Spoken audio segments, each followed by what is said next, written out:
મારું નામ ચેતન મનસુખભાઈ મકવાણા. અમારી વહેમ મૂવી બની રહી છે, જેમનું 25% જેવું શૂટિંગ થઈ ગયું છે, જે હાલમાં અમે પ્રયત્ન કરી રહ્યા છીએ કે 2026 સુધીમાં એમનું લોન્ચિંગ થઈ જાય. જો કે પ્લાનિંગ હિસાબથી શૂટિંગ અને સ્કેડ્યુલ હિસાબથી હર વસ્તુ થઈ રહ્યું છે ટાઈમ ટુ ટાઈમ, બટ આવતો માહોલ વરસાદનો છે, સો એમાં થોડીક વિઘ્ન આવી શકે છે.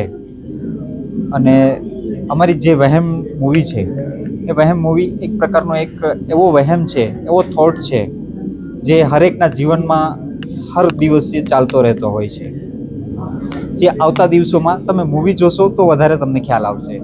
અને જે ન્યૂઝમાં જે કંઈ તમે લોકો પ્રેસ કોન્ફરન્સ જે કંઈ થઈ રહ્યું છે એ બદલ હું બધા પ્રેસ કોન્ફરન્સનું કે બધા જે મારા મીડિયા ચેનલ છે એમનો બધાનું હું દિલથી સ્વાગત માનું છું, એમનો દિલથી અભિનંદન છે.